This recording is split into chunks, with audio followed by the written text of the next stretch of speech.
Jones. And he's brought down, but not before getting...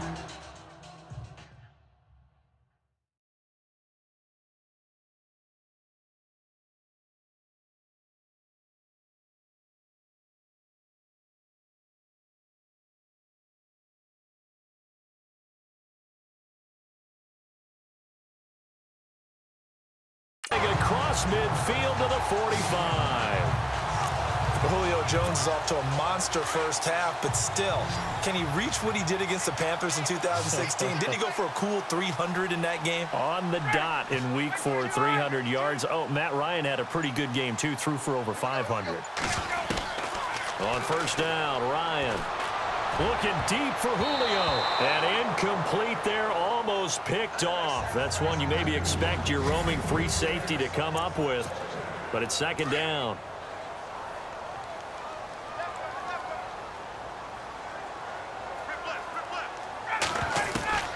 Second and 10 now. Ryan. He's going to rifle one deep. And this is caught. And he is into the end zone for a Falcon touchdown.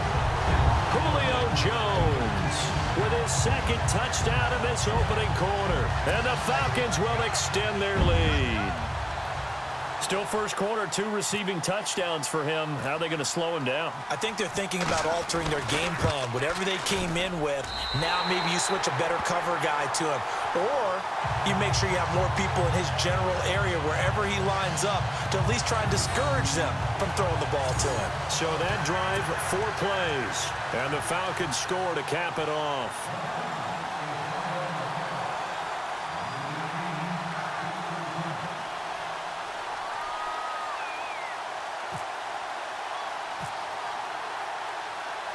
Here's Bosher to kick it away.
On the return, here's Marcus Murphy.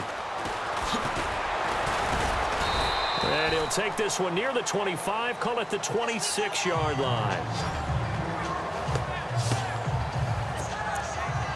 So the football switching hands here in just a second. And, you know, Tom Brady, just to go off on a tangent for a second, may have lost the Super Bowl, but third MVP this past season, and what he did at age 40, really something, right, Charles? Absolutely phenomenal. Ended up beating out Todd Gurley, the running back for the Los Angeles Rams, but he would have traded it for a Super Bowl win, don't you think? How about this? The last 9 NFL MVPs to play in the Super Bowl that same season, 0-9. Yeah. They go all the way back to Kurt Warner in, what, 1999, where he won the double? We were going over that stat earlier. That is hard to believe. But he would have been the MVP had the Patriots pulled that one out. Yeah, he still has 5 rings, though. 5 Super Bowl titles for Brady. And off comes to Peterson. And they take him down, losing yardage back at the 27. And they'll lose a yard that time, and that's going to lead to a 3rd down. We think, Brandon, I like the intensity this defense is showing right here in these first few drives. They're not just holding the line because they're doing their job, but they're doing more than that, aren't they? They're getting a nice push into the offensive backfield. And a great example right there for the loss on the tackle. And the Falcons get there. The Falcons get the sack. Down he goes. Well, they go play fake. The problem is nobody was faked out. And when no one's faked out, what's the end result? Quarterback gets hit.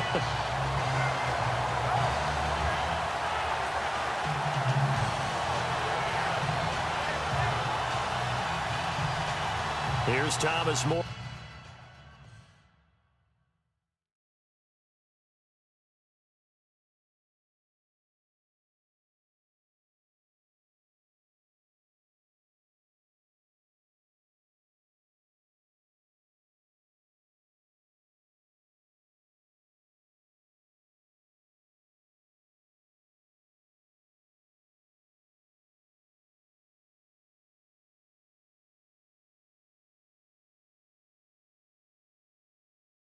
Stead now, standing right on his own 5-yard line.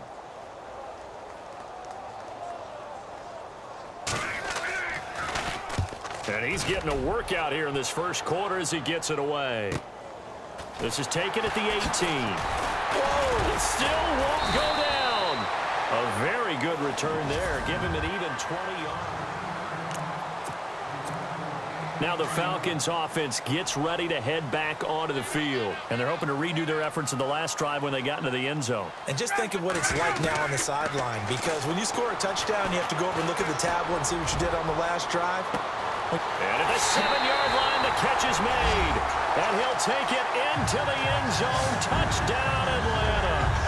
Julio Jones doing it again with his 3rd touchdown here in the opening quarter. And the Falcons will add on to their lead.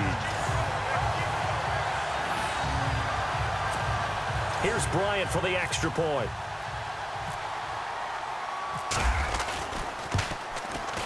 And it is now 21-0.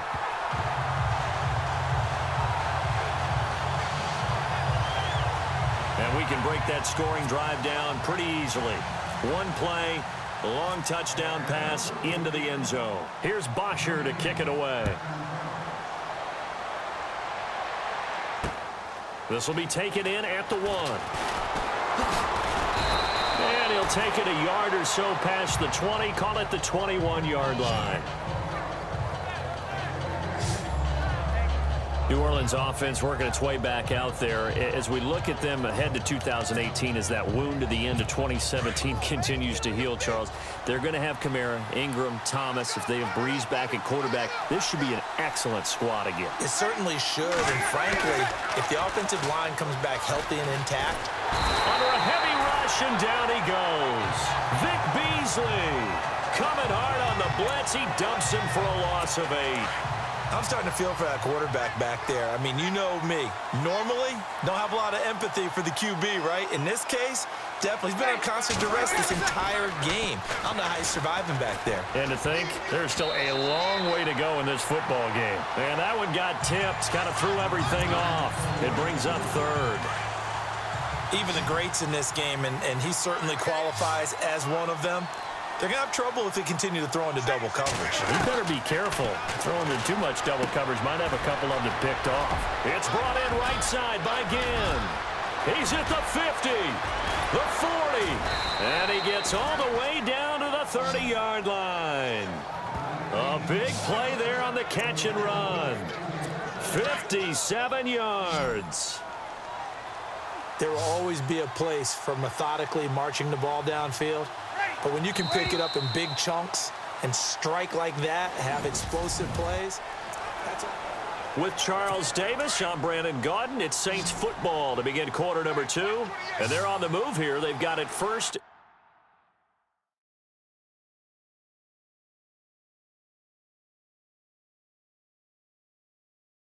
And 10.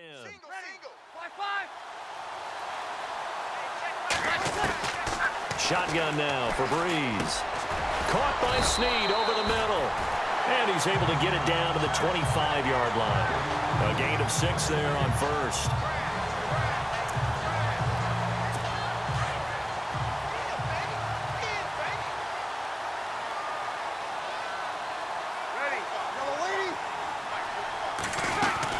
They'll run it now out of the gun.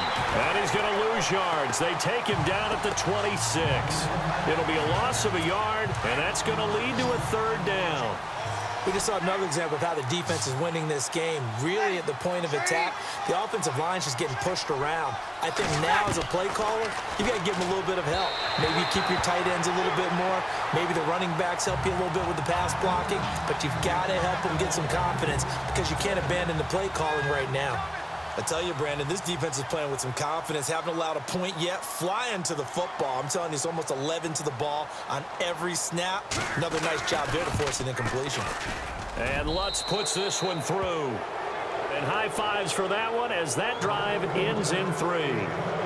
So it's a 7-play drive, but it stalls out in the end. Let's credit the defensive front 7. They were a little leaky at the start of the drive, but they stiffened toward the end. This one taken from the 7.